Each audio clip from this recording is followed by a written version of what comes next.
Hello guys, അപ്പോൾ നമ്മളിതൊരു കുഞ്ഞ് വ്ളോഗാട്ടോ. നമ്മുടെ ഈ പുതിയ ചാനൽ തുടങ്ങിയതിന് ശേഷം ഫസ്റ്റ് വ്ളോഗാട്ടത്. എൻ്റെ മുന്നത്തെ വീഡിയോ കണ്ടവർക്കൊക്കെ മനസ്സിലാവും ഞങ്ങളും നെസ്റ്റോയും തമ്മിലുള്ളൊരു അറ്റാച്ച്മെൻറ്റ്. മാസാവസാനമോ അല്ലെങ്കിൽ മാസത്തിൻ്റെ ഫസ്റ്റ് വീക്കിലോ ഞങ്ങൾ നെസ്റ്റോയ്ക്ക് പോകട്ടോ. അത് എന്താ വെച്ചാൽ നമ്മൾ അഫോർഡബിൾ റേറ്റിൽ ഓഫറൊക്കെ ഉണ്ടാകുമ്പോൾ നമ്മൾ അഫോർഡബിൾ ആയിട്ട് നമുക്ക് ബൾക്ക് ക്വാണ്ടിറ്റിയിൽ നമ്മുടെ വീട്ടിലുള്ള എല്ലാ സാധനങ്ങളും നമുക്ക് വാങ്ങിക്കാൻ പറ്റും.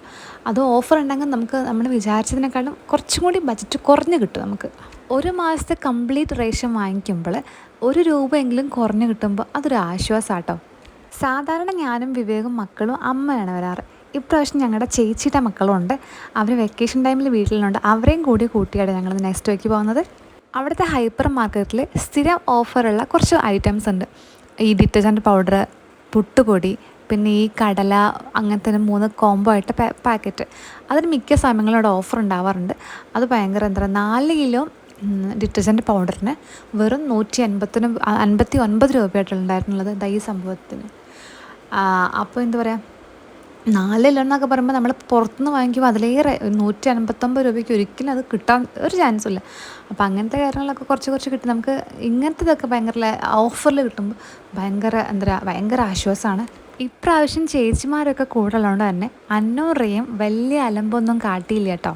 വാങ്ങിക്കാനുള്ള സാധനങ്ങളൊക്കെ എഴുതി കൊടുത്താലും വീട്ടിലെത്തുമ്പോൾ എന്തെങ്കിലുമൊക്കെ മറന്നിട്ടുണ്ടാവും കേട്ടോ. അത് സ്ഥിരം ഞങ്ങളുടെ ഹോബിയാണത്.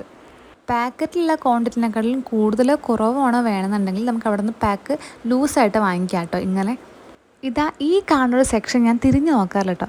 പിന്നെ നെസ്റ്റോയിലെത്തിയ അന്നുമോക്കൊരു ചൂച്ചു ഒഴിക്കൽ അതൊരു നിർബന്ധം കേട്ടോ. നെസ്റ്റോയിലാണെങ്കിൽ 3ാമത്തെ നിലയിലാണ് ഈ വാഷ്റൂം ഉള്ളത്.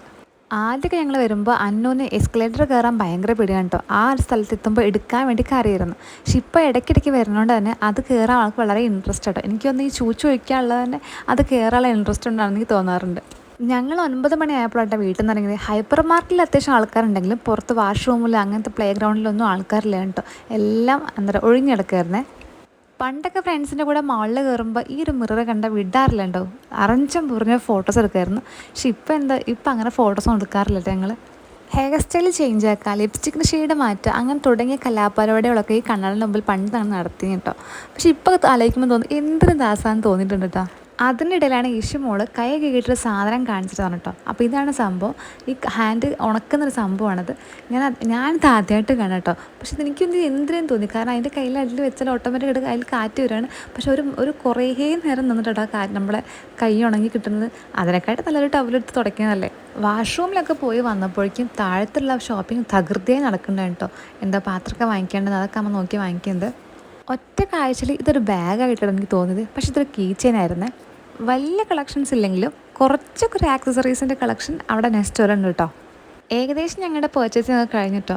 പക്ഷെ ഞങ്ങൾ നെക്സ്റ്റോയിൽ നിന്ന് വെജിറ്റബിൾസ് അങ്ങനെ വാങ്ങിക്കാറില്ല. പക്ഷേ ഇപ്രാവശ്യം വെജിറ്റബിൾസ് ആയിട്ട് വലുതായിട്ടൊന്നുമില്ലെങ്കിലും കുറച്ചൊക്കെ വാങ്ങിച്ചിട്ടോ. കാരണം ഇവിടുന്ന് ഒരുപാട് നമ്മൾ നല്ല സാധനങ്ങൾ നോക്കിയെടുക്കാൻ കുറച്ച് റിസ്ക്കാണ്. ഒരുപാട് ക്വാണ്ടിറ്റി ഉണ്ടായതുകൊണ്ട് തന്നെ നല്ലത് ഏതാണെന്ന് തിരഞ്ഞെടുക്കാൻ കുറച്ച് പണിയാട്ടോ. ചക്കയൊക്കെ ഉണ്ടായിരുന്നു കേട്ടോ. പിന്നെ നമ്മുടെ നാട്ടിൻ പുറത്തുകാർക്ക് ചക്കയൊന്നും കടയിൽ നിന്ന് പോയി മേടിക്കേണ്ട ആവശ്യമില്ലതല്ലേ. വെജിറ്റബിൾസ് അല്ലാത്ത ഇങ്ങനത്തെ സംഭവമുണ്ടല്ലോ, ചെറിയ ഉള്ളി, ഇഞ്ചി, അങ്ങനെ കേടുവരാത്ത സംഭവങ്ങളുണ്ടല്ലോ, അത് കുറച്ച് വാങ്ങിച്ചിട്ടോ. അതേ വാങ്ങിച്ചിട്ടുള്ളൂ ഞങ്ങൾ കാര്യമായിട്ട് ഈ ഒരു സെക്ഷനിൽ.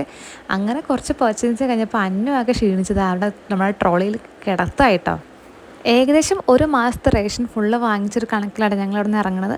അതിനിടയിൽ ഞങ്ങൾ അറിയാനെ അങ്ങനെ താഴത്തേക്ക് ഇറക്കാതെ കൊണ്ടിരിക്കും കേട്ടോ. ലാസ്റ്റ് വെച്ച് അവൻ്റെ ക്ഷേമം നഷ്ടപ്പെട്ട് അവൻ താഴത്തേക്ക് ഇറങ്ങി കേട്ടോ.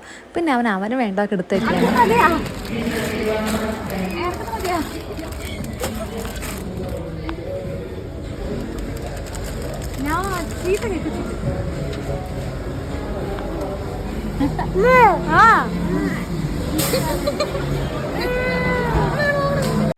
അങ്ങനെ ബില്ല് കൊടുത്ത് അവിടെ നിന്ന് ഇറങ്ങിയതിന് ശേഷം മക്കൾക്ക് എന്തെങ്കിലും വാങ്ങിക്കാൻ വിചാരിച്ചിട്ടോ.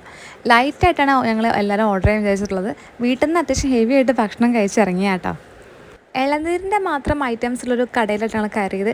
ആദ്യം ഇളനീരിൻ്റെ പുഡിങ്ങാണ് ഓർഡർ ചെയ്തത്. പിന്നെ ജ്യൂസും ഓർഡർ ചെയ്തിട്ടോ. ജ്യൂസ് ഇളനീരിൻ്റെ ആണെങ്കിലും പല ഫ്ലേവറിലവിടെ ഉണ്ടായിരുന്നു. ബട്ടർ, പിന്നെ ചിക്കു, അങ്ങനത്തെ ഫ്ലേവറിലവിടെ ഉണ്ടായിരുന്നു.